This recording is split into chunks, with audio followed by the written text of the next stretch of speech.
दोस्तों, यूँ तो हम आत्माओं पे विश्वास नहीं करते क्योंकि हमने उन्हें देखा नहीं, और जिस चीज़ को हमने देखा नहीं उस पे विश्वास करना अविश्वसनीय है। जी हाँ, लेकिन ईश्वर का क्या? ईश्वर को ना आपने देखा है ना मैंने। एक आस्था, एक विश्वास ही उस चीज़ को जिंदा रखती है। यही चीज़ उन लोगों पे नाजिल होता है। जी हाँ, आत्माएं। क्या आपने कभी आत्माओं को देखा है? और जिन लोगों ने आत्माओं को देखा है वो बताने के लिए जिंदा नहीं रहे हैं। जी हाँ दोस्तों, हमारा ये पहला एपिसोड उसी आत्मा पे आधारित है, और ये कहानी है भूतहा रेलवे स्टेशन की। जी हाँ दोस्तों, ये कहानी है अविनाश की। अविनाश एक 25 साल का युवक दिल्ली में अपनी पढ़ाई खत्म करके अपने घर प्रतापगढ़ के लिए जाता है। वो बहुत खुश था क्योंकि वो आज अपने घर जा रहा था, और ये देखिए इत्तेफाक से जैसे ही अविनाश ट्रेन में बैठता है जोरों की बारिश शुरू हो जाती है, और ये सिलसिला प्रतापगढ़ तक शुरू रहता है। ट्रेन के जाने के बाद अविनाश प्रतापगढ़ के रेलवे स्टेशन पे अकेला खड़ा है।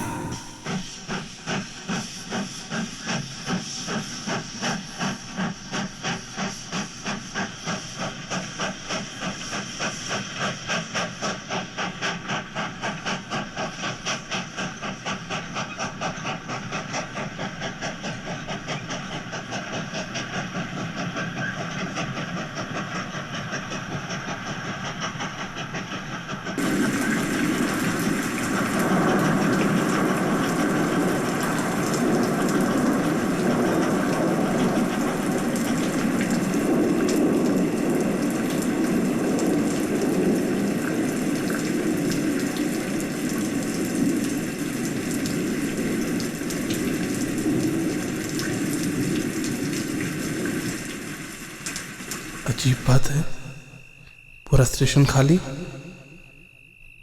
यहाँ कोई भी दिखाई नहीं देता। चलो बाहर चल के देखता हूँ, शायद कोई सवारी मिल जाए। वैसे भी ट्रेन काफ़ी लेट हो गई है, 11:30 बज चुके हैं, और चलो बाहर देखते हैं।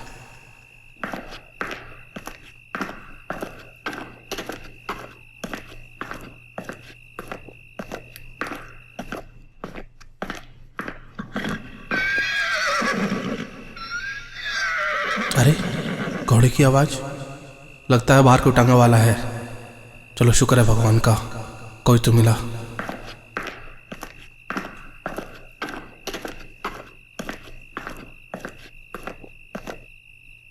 अरे भाई साहब सुनो, क्या प्रतापगढ़ के लिए कोई सवारी मिलेगी?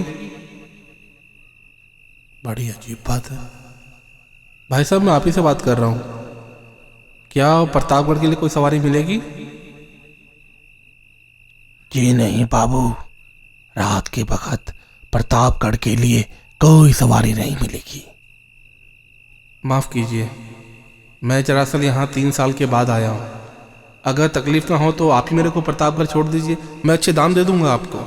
रात का वक्त है और वैसे भी 12 बज चुके हैं, मैं और देर नहीं करना चाहता। बाबूजी, मेरी सलाह मानो तो रात को वेटिंग रूम में आप आराम कर लीजिए। कल सुबह की पहली किरण के साथ मैं आपको प्रतापगढ़ छोड़ दूंगा, लेकिन इस वक्त प्रतापगढ़ जाना खतरे से खाली नहीं। खतरा? कैसा खतरा? हाँ साहब, खतरा। लगता है आप बाहर गांव से आए हैं, इसलिए गांव के हालात आपको नहीं पता। हाँ, मैं पिछले 3 साल से बाहर दिल्ली में था, और 3 साल पहले गांव से चला गया था, और 3 साल के बाद वापस आया। लेकिन मेरी समझ में ये नहीं आ रहा है कि प्रतापगढ़ जाने में ऐसा कौन सा खतरा है कि आप वहाँ जाने से मना कर रहे हैं मुझे, और आप खुद भी नहीं जा रहे हैं। बाबूजी, दरअसल बात यह है कि रेलवे स्टेशन और प्रतापगढ़ के बीच एक बहुत बड़ा जंगल पड़ता है, इसीलिए हम घोड़ाटांगे वाले सूरज डूबने के बाद प्रतापगढ़ की सवारी नहीं लेते। ओ आई सी, समझा। आप लोग शायद जंगली जानवर से डरते हैं। बाबूजी, बात किसी जंगली जानवर की नहीं। अगर वो होता तो हम निपट लेते। हम चपटकावार बचपन से ही जानवरों के बीच में के पले बड़े हैं, लेकिन यहाँ बात कुछ और है। हम आपको बताएं, आजकल यहाँ जंगलों में एक आत्मा को देखा जा रहा है। सूरज डूबने के बाद वो आत्मा जंगलों में घूमती है और जंगल में मिलने वाले हर उस इंसान को खत्म कर डालती है। 5 लोग मारे गए हैं अभी तक। इसीलिए बाबूजी आपसे मैंने कहा कि इस पक्का जंगल की तरफ से जाना खतरे से खाली नहीं। मेरी बात मानिए, आप वेटिंग रूम में आराम कीजिए। अभी देखिए 12:30 हो गए हैं, हम आपको सुबह भोरे 4 बजे ले चलेंगे। आप परेशान मत होइए। टांगे वाले के मना करने के बावजूद अविनाश नहीं माना। आखिर वो पढ़ा लिखा था, उसने 3 साल दिल्ली में रह के डिग्री हासिल करी थी। उसे सच और झूठ का अंतर अच्छी तरह जानता था। उसे ये बात बड़ी ही बेढंगी लगी। उसने आओ देखा ना ताओ और पैदल ही निकल पड़ा प्रतापगढ़ के लिए। जी हाँ, रात का वक्त और अविनाश पैदल उस जंगल की तरफ बढ़ रहा था जिस जंगल में मौत रहती है, और शायद मौत अविनाश का इंतजार कर रही थी। इसीलिए अविनाश अकेले उस जंगल की तरफ चल पड़ा, प्रतापगढ़ की तरफ।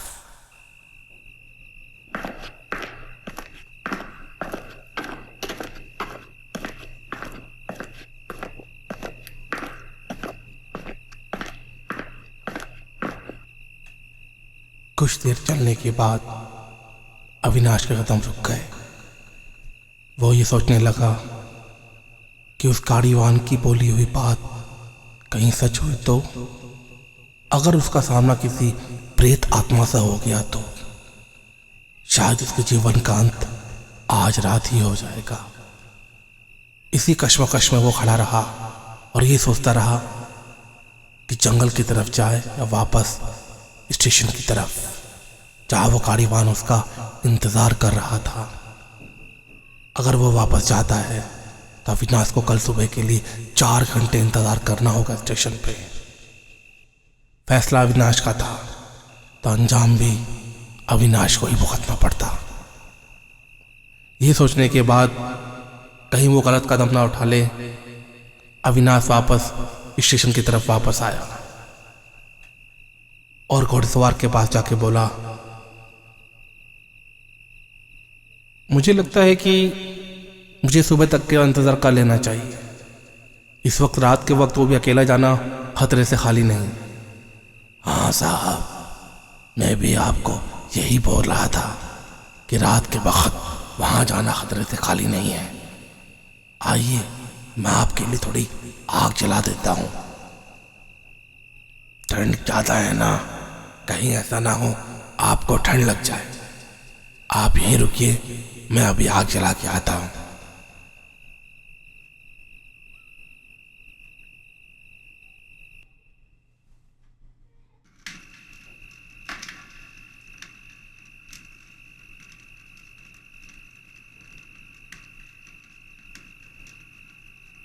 चलिए साहब, आग जला दी है। आप आग के पास बैठ के आग ताप लीजिए। मौसम भी ठंडा है काफी। हम अभी कहीं से चाय का इंतजाम करके आते हैं। अरे आप परेशान मत होइए, आप रहने दीजिए। अब इस वक्त चाय कहाँ मिलेगी? स्टेशन पे इंसान है ना, इंसान की कोई जात नहीं साहब। यही बगल वहीं एक गुमटी है, हम जरा खुलवा के चाय लेके आते हैं आपके लिए। आप जब तक बैठ के आग तापिए, घबराइए मत। यहाँ आपको कोई खतरा नहीं, हम अभी चाय लेके आते हैं। अविनाश ने डांगे वाले की बात मान ली और वो जाके आग तापने लगा। आग तापते हुए करीब उसे आधा घंटा बीत चुका था, लेकिन टांगे वाले का कुछ पता नहीं। वो कुछ घबराने लगा कि आखिर कहाँ गया वो। सुबह होने का नाम ही नहीं ले रही थी और ये वक्त पल पल उसे काटे जा रहा था।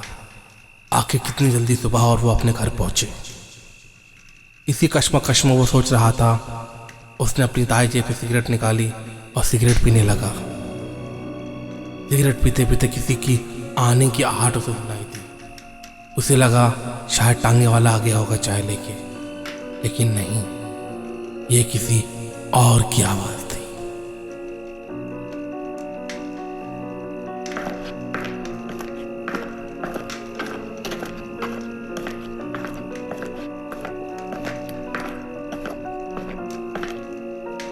लगता है टांगे वाला आ रहा है। अरे ये टांगे वाला तो नहीं, आखिर ये कौन है और मेरी तरफ क्यों आ रहा है?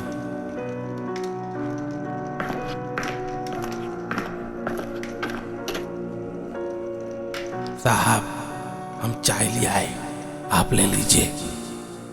वो वहां दीवार के पास कौन खड़ा था? अरे वो तो बीकू पागल है, घूमता रहता है स्टेशन के आसपास। बेचारा टांगा चलाता था पहले, 2 महीना पहले सवारी की लालच में चला गया प्रतापगढ़ और चुड़ैल के चपेट में आ गया, तब से पकड़ाया हुआ है। अजीब और गरीब बातें करता है। तो क्या इसने चुड़ैल को देखा है? अरे साहब, जो चुड़ैल को देख ले एक बार, क्या आपको लगता है कि किसी को बताने लायक रहेगा?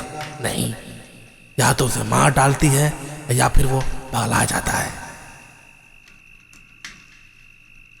आखिर ये सब हादसे हो रहे हैं, तुम लोगों ने पुलिस को इन्फॉर्म क्यों नहीं किया?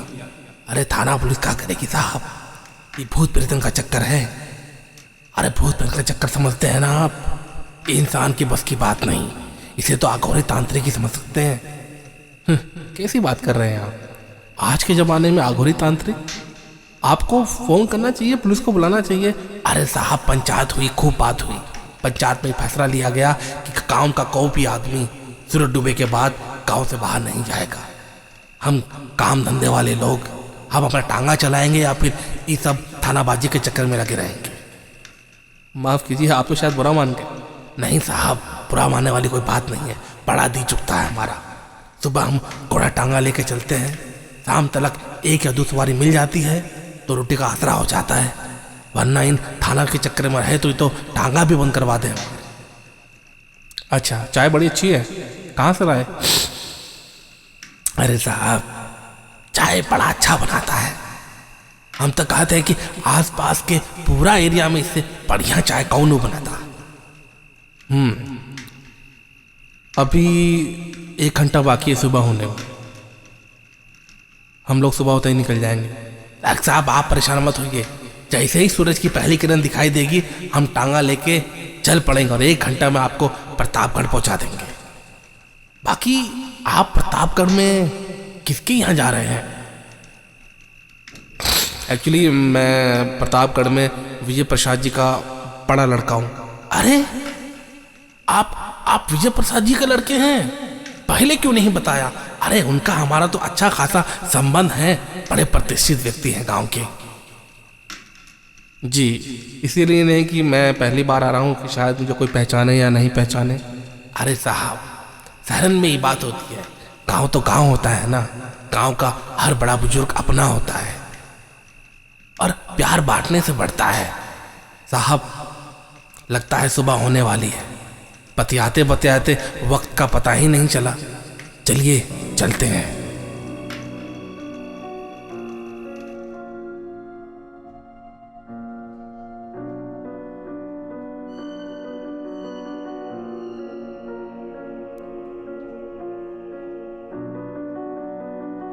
क्या अविनाश सही सलामत अपने घर पहुंच पाएगा? क्या प्रतापगढ़ का वो भूत और वो भटकती आत्मा का रहस्य अविनाश सुलझा पाएगा? जी हाँ दोस्तों, इस सब जानकारी के लिए आप सुनिए हमारी कहानी का अगला भाग, प्रतापगढ़ का भूत। जी हाँ दोस्तों, जल्द ही इसका अगला भाग आप लोग सामने पेश होगा। प्लीज़ कमेंट्स में बताइए आपको स्टोरीज कैसी लगी, ताकि मैं आगे आप लोगों के लिए अच्छी अच्छी कहानियाँ लेके